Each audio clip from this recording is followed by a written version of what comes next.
Next बात करते हैं ऑर्थोनॉर्मल वेक्टर ट्रायड के बारे में। तो ट्रायड का मतलब होता है तीन। तो मान लेते हैं हमारे पास तीन वेक्टर है, एक वेक्टर है आई कैप, एक वेक्टर है जे कैप और एक वेक्टर है के कैप, जो क्या कोऑर्डिनेट एक्सिस के अलोंग पड़े हुए हैं। ठीक है, कोऑर्डिनेट एक्सिस का मतलब एक्स वाई जेड एक्सिस के अलोंग पड़े हुए हैं। ठीक है, तो उस सिचुएशन में जब आपके तीनों वेक्टर है कोऑर्डिनेट एक्सिस के अलोंग पड़े होते हैं, कोऑर्डिनेट एक्सिस क्या होता है, एक दूसरे के परपेंडिकुलर, एक्स वाई जेड क्या होते हैं, एक दूसरे के परपेंडिकुलर होते हैं। नॉर्मल का मतलब क्या, परपेंडिकुलर। ठीक है, तो क्या होते हैं उस सिचुएशन में वो तीनों वेक्टर क्या कहे जाते हैं, ऑर्थोनॉर्मल वेक्टर ट्रायड। कौन से वेक्टर, आई कैप जे कैप टी कैप क्या कहे जाते हैं, ऑर्थोनॉर्मल वेक्टर ट्रायड कहे जाते हैं। ठीक है, तो हम क्या कर लेते हैं, पहले अपना कोऑर्डिनेट एक्सिस बना लेते हैं। तो मान लेते हैं ये हमारे पास है एक्स एक्सिस, ये है वाई एक्सिस, ये ओरिजिन और ये है जेड एक्सिस। ठीक है, तो हमने क्या लिया, एक आई वेक्टर लिया, एक जे वेक्टर लिया और एक के वेक्टर लिया। और ये आई जे के क्या है, यूनिट वेक्टर है। ये बात याद रखना कि आई जे के क्या है, यूनिट वेक्टर है। ठीक है,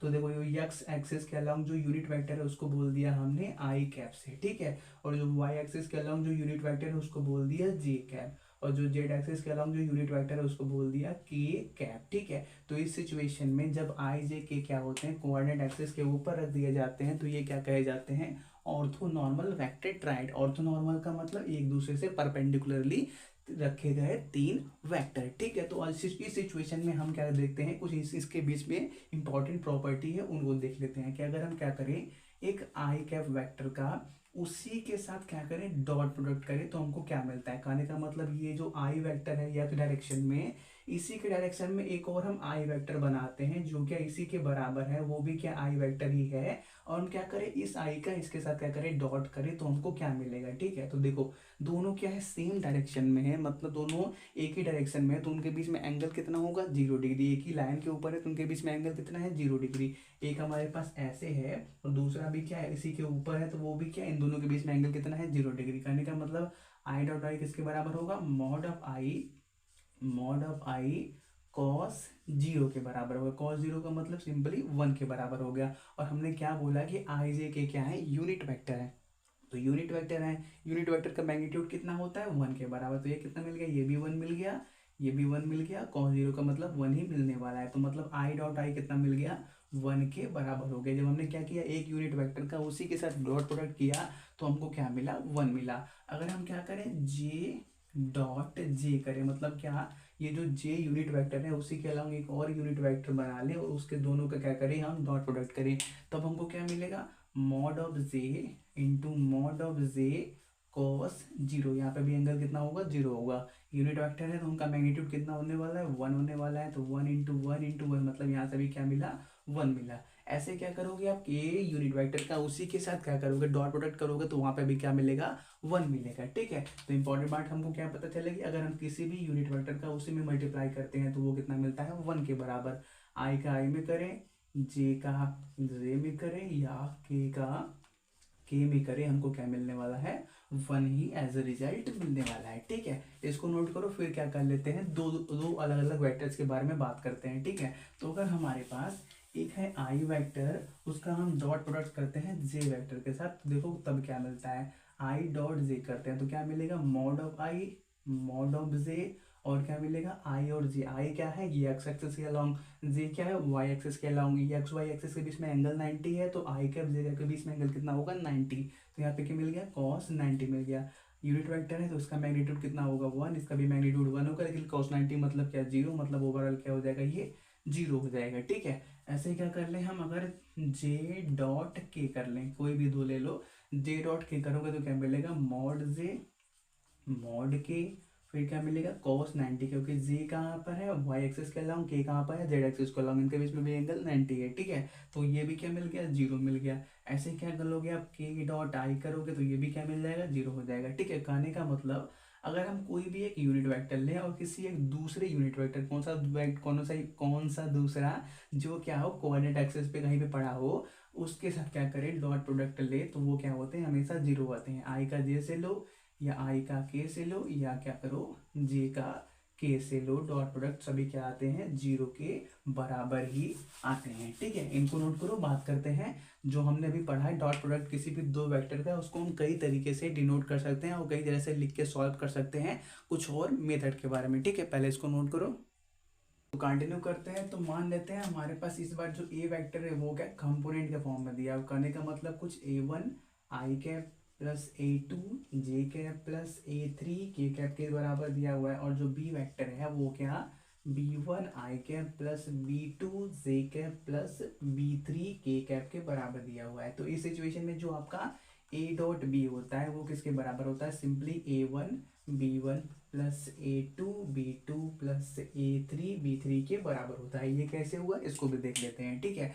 ए डॉट बी का मतलब हमको क्या करना है, A1 आई कैप प्लस A2 जे कैप प्लस A3 के कैप का डॉट प्रोडक्ट करना है B1 आई कैप प्लस B2 जे कैप प्लस B3 के कैप के साथ। तो मल्टीप्लिकेशन का सिंपल रूल है, इसको उठाओ इसमें मल्टीप्लाई करो, इसको इसमें सब में मल्टीप्लाई करो। तो पहले क्या मिलेगा A1 और यहाँ से क्या मिलेगा B1, यहाँ से क्या मिलेगा आई कैप, यहाँ से भी मिलेगा आई कैप, ठीक है। तो A1 B1 I dot I, फिर क्या मिलेगा प्लस A1, यहाँ से क्या मिलेगा B2, यहाँ से मिलेगा आई कैप, यहाँ से मिलेगा जे कैप, ठीक है। फिर क्या मिलेगा A1, यहाँ से मिलेगा B3 आई डॉट के मिलेगा, फिर क्या मिलेगा प्लस।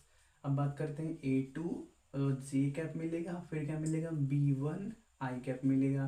तो जे डॉट आई कर लो, ठीक है। A2 B1 कर लो और जे डॉट आई कर लो प्लस, और जे डॉट आई कर लो और फिर क्या मिलेगा इसको इसमें मल्टीप्लाई करो, A2 B2 हो जाएगा और क्या जे डॉट जे हो जाएगा, ठीक है। फिर क्या मिलेगा plus A2 B3 J dot के हो जाएगा, फिर क्या मिलेगा प्लस इस वाला टर्म A3 B1 के डॉट आई हो जाएगा प्लस A3 B2 के डॉट जे हो जाएगा प्लस A3 B3 के डॉट के हो जाएगा, ठीक है। तो देखो A1 B1 I dot I का मतलब क्या, दोनों के बीच में एंगल 0 है, तो आई डॉट आई का मतलब सिंपली 1 ही होने वाला है। तो यहाँ पे क्या मिल गया हमको 1 मिल गया। तो ये वाला टर्म हमको ये में A1 B1 मिल गया। अब देखो यहाँ पे A1 B2 तो है लेकिन आई डॉट जे है, आई डॉट जेट अभी हमने देखा उसका वैल्यू क्या होता है 0 के बराबर, तो ये टर्म क्या हो गया 0 हो गया। और यहाँ पे भी देखो आई डॉट के है तो ये भी क्या है 0 हो जाएगा, जे डॉट आई है ये भी 0 हो जाएगा, जे डॉट जे है मतलब ये क्या होने वाला है 1 के बराबर। तो क्या मिल गया A2 B2, तो A2 B2 मिल गया। फिर क्या जे डॉट के है ये भी 0 हो जाएगा, के डॉट आई है ये भी 0, के डॉट जे ये भी 0, फिर क्या मिल गया के डॉट के का मतलब 1, तो A3 B3 ये मिल गया हमको ये रिजल्ट, ठीक है। अब क्या करो इस रिजल्ट को नोट कर लो, हम क्या कर लेते हैं इसके ऊपर कुछ क्वेश्चन कर लेते हैं, ठीक है। तो बुक में कुछ क्वेश्चन दिए हुए हैं, एक सेकंड बुक को लिया जाए। तो आप इसको नोट करो, आप कर देते हैं, ठीक है। तो मान लेते हैं हमारे पास एक वेक्टर दिया हुआ है ए वेक्टर, वो किसके बराबर दिया हुआ है, ए वेक्टर आपका है, ए वेक्टर दिया हुआ है आई कैप -2 जे कैप प्लस के कैप, ठीक है। और जो बी वेक्टर है वो किसके बराबर दिया हुआ है, अब वो आपका 3 आई कैप -4 जे कैप -2 के कैप के बराबर दिया हुआ है, ठीक है। तो आपको क्या करना है ए डॉट बी निकालना है। तो सिंपली क्या करो आप बस A1 B1 A2 B2 A3 B3 करो, सबको मल्टीप्लाई मत करो क्योंकि आपको भी मालूम हो गया है कि सिर्फ आई डॉट आई 1 के बराबर होने वाला है, जे डॉट जे 1 के बराबर, के डॉट के 1 के बराबर, और उसके बाद जितने भी पेयर बनने वाले हैं आई जे के या के आई के वो सभी 0 होने वाला है। तो आई का आई में मल्टीप्लाई करो 1, यहाँ पे क्या है 1 लिखा हुआ है, 1 इंटू 3 तो 3 मिल गया, प्लस यहाँ पे कितना है -2 और यहाँ पे कितना है -4, तो -2 इंटू -4 हो गया, प्लस यहाँ पे कितना है 1 है और इसमें क्या मल्टीप्लाई करना है -2 मल्टीप्लाई करना है, तो कितना हो गया यहाँ पे 3, यहाँ पे 4 2 8 हो जाएगा, प्लस 8 हो गया और यहाँ पे -2 हो जाएगा, तो कितना हो गया 11 -2 मतलब 9 हो गया। तो ए डॉट बी सिंपली मिल गया 9, ठीक है। जब कंपोनेंट के फॉर्म में दिया हो तो ऐसे यूज करना, ठीक है। क्या करते हैं एक और क्वेश्चन देख लेते हैं, आप इसको नोट कर लो। दूसरे क्वेश्चन में इनको क्या दिया हुआ है, जो आपका ए वेक्टर है वो किसके बराबर दिया हुआ है आई कैप +2 जे कैप +3 के कैप के बराबर दिया हुआ है। और जो बी वेक्टर है वो क्या दिया हुआ है -2 जे कैप +4 के कैप के बराबर दिया हुआ है, ठीक है। तो हमको क्या करना है ए डॉट बी निकालना है, ठीक है। तो हम क्या करेंगे, यहाँ पे क्या है, यहाँ पे 1 आई कैप है और यहाँ पे क्या है, यहाँ पे आई कैप का कम मतलब कंपोनेंट ही नहीं है, तो इसको हम क्या लिख सकते हैं 0 आई कैप लिख सकते हैं -2 जे कैप +4 के कैप, ठीक है। तो 1 इंटू 0 करोगे तो 0 हो जाएगा, तो मत करने का मतलब ये वाला टर्म 0 हो गया, ठीक है। तो उसको छोड़ ही दो, फिर क्या मिलेगा 0 प्लस ये वाला टर्म, इसका कंपोनेंट कितना है 2 है, इसमें क्या मल्टीप्लाई होगा -2 मल्टीप्लाई में होगा, प्लस इसका कंपोनेंट 3 है, इसमें क्या मल्टीप्लाई होगा, इसमें 4 मल्टीप्लाई में होगा, तो कितना हो जाएगा -4 और 3 4 12, कितना हो गया, सिंपली ये 8 आ गया। ठीक है, तो जब भी क्या हो कोई भी चीज ना दिया है तो उसका मतलब उसका कंपोनेंट कितना है 0 है। ठीक है, तो दूसरा दूसरा हमारे पास मिल गया, एक और क्वेश्चन है उसको भी कर लेते हैं। ठीक है, इसको भी आप नोट कर लो। तो देखो हमारे पास एक और क्वेश्चन दिया हुआ है, जो हमारा ए वेक्टर है वो किसके बराबर दिया हुआ है, आई कैप प्लस 5 के कैप के बराबर, और जो बी वेक्टर है वो किसके बराबर दिया हुआ है 3 आई कैप -2 के कैप के बराबर दिया हुआ है। तो आपको ए डॉट बी निकालना है। ठीक है, तो देखो हमको क्या करना पड़ेगा, आई का आई में मल्टीप्लाई करने पड़ेगा, तो आई का कंपोनेंट 1 है तो 1 × 3 हो गया। ठीक है, प्लस अब जे का कंपोनेंट देखना पड़ेगा, तो जे का कंपोनेंट यहाँ पे भी नहीं है, यहाँ पे भी नहीं है, मतलब यहाँ पे भी क्या लिख सकते हो आप +0 जे कैप प्लस 5 के कैप, और यहाँ पे क्या है +0 जे कैप -2 के कैप। ठीक है, तो देखो यहाँ पे 0 0 हो गया, उसको लिखने का कोई मतलब नहीं, तो 0 हो गया, फिर क्या करोगे प्लस इसका कंपोनेंट इंटू इसका कंपोनेंट, तो 5 -2 कितना हो गया -10 प्लस 3 कितना हो गया -7 हो गया। ठीक है, तो जब भी कोई कंपोनेंट ना दिया रहे इसका मतलब उसका आंसर कितना है, उसका आंसर नहीं, उसका कंपोनेंट का वैल्यू कितना है 0 है। ठीक है, तो आप इसको नोट करो, हम आगे की बात करते हैं। ठीक है,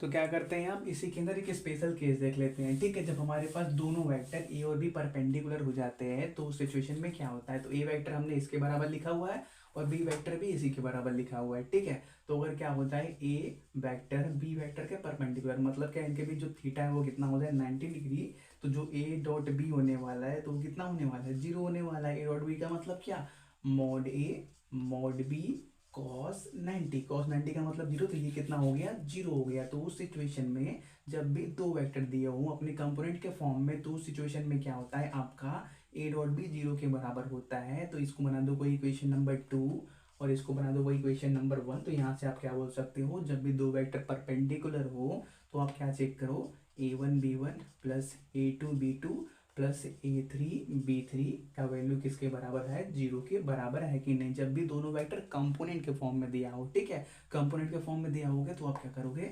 ऐसे चेक करोगे। ठीक है, तो क्या कर लेते हैं, इसी के ऊपर एक क्वेश्चन देख लेते हैं। ठीक है, तो हमारे पास बुक में क्वेश्चन दिया है कि कोई भी एक वेक्टर ए है, ठीक है, वो किसके बराबर दिया हुआ है ए आई कैप प्लस 2 जे कैप प्लस 3 के कैप के बराबर दिया हुआ है, और जो हमारे पास बी वेक्टर है वो किसके बराबर दिया हुआ है -आई कैप प्लस 5 जे कैप प्लस ए के कैप के बराबर दिया हुआ है। और ये बात लिखा हुआ है कि जो आपका ए है वेक्टर वो क्या बी वेक्टर के परपेंडिकुलर है, तो आप क्या करो ए का वैल्यू फाइंड करो। ठीक है, तो ए का वैल्यू कैसे फाइंड करेंगे, हम यहाँ से फाइंड करेंगे, क्योंकि हमको ये बात मालूम है कि जब भी दो वेक्टर परपेंडिकुलर होते हैं तो हम क्या कर लेते हैं a1 b1 plus a2 b2 plus a3 b3 का वैल्यू 0 के बराबर रख के चेक कर सकते हैं। ठीक है, तो देखो चेक कर सकते हैं, या तो वो 0 के बराबर आता है ऐसा बोल सकते हो। ठीक है, क्योंकि वो 0 के बराबर तो आ ही रहा है, तो क्या करो a1 b1, तो a1 का वैल्यू 1 है और b1 का वैल्यू -1, तो कितना मिल जाएगा यहाँ पे -a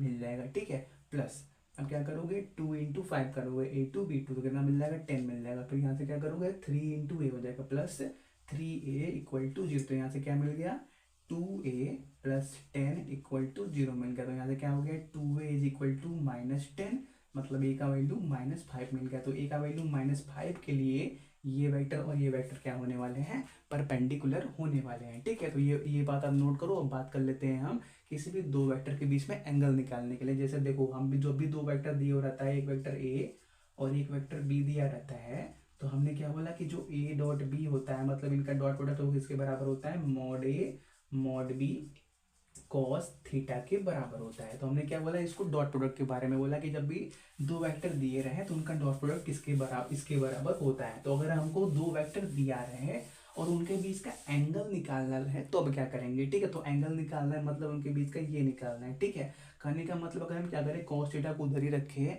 और इन दोनों टर्म को इधर मल्टीप्लाई करें तो क्या मिल जाएगा हमको a dot B upon mod A mod B = cos theta मिल जाएगा। और हमको अगर थीटा चाहिए तो थीटा का वैल्यू किसके बराबर होगा cos inverse of a dot B upon mod of A मतलब magnitude of A magnitude of B. ठीक है, तो ये क्या होता है किसी भी दो वेक्टर के बीच में एंगल मतलब थीटा निकालने के लिए यूज होता है। ठीक है, तो ये कब होता है, जब हम क्या करेंगे, कोई भी दो वेक्टर दिया रहे तो उसको हम क्या कर लेंगे, इस फॉर्म में अरेंज कर लेंगे। तो देखो जो अभी हमने तरीका देखा कि क्या होता है, जब भी दो वेक्टर दिए रहते हैं अपने कंपोनेंट के फॉर्म में, तो हम क्या कर सकते हैं, उनका ए डॉट बी कैसे निकालते हैं, A1 B1 plus A2 B2 plus A3 B3। तो वो वाला हम क्या करेंगे, यहाँ पे यूज करेंगे, ए डॉट बी निकाल लेंगे और फिर क्या अलग अलग से उनका मैग्नीट्यूड निकाल लेंगे। तो ए डॉट बी से मैग्नीट्यूड को डिवाइड कर दोगे तो आपको क्या मिल जाएगा, कॉस थीटा का वैल्यू मिल जाएगा। तो थीटा का वैल्यू पर्टिकुलर निकालना हो तो क्या कर लो, कॉस इनवर्स कर दो, आपको इतना मिल जाएगा। ठीक है, इसको नोट कर लो। फिर क्या करते हैं, इसके ऊपर एक क्वेश्चन देख लेते हैं। ठीक है,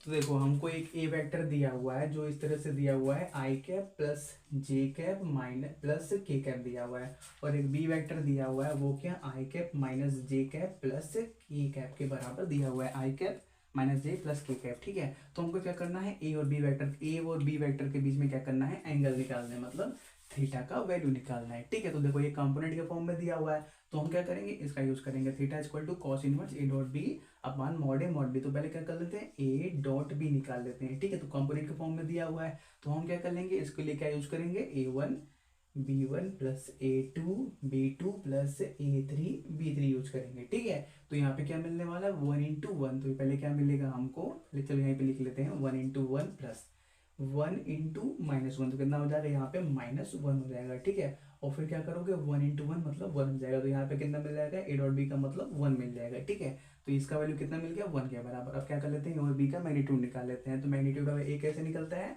जो भी आई जे के कंपोनेंट है उसको क्या कर लो, स्क्वायर कर लो, सबका सम करो और रूट के अंदर रहने चाहिए। ठीक है, तो अंडर रूट ऑफ, या आई का कंपोनेंट कितना है, 1 है, तो 1 का स्क्वायर प्लस जे का कंपोनेंट कितना है, 1 है, तो 1 का स्क्वायर प्लस के का कंपोनेंट कितना है, 1 है, तो 1 का स्क्वायर 1। ठीक है, तो कितना मिल गया, अंडर रूट 3 मिल गया।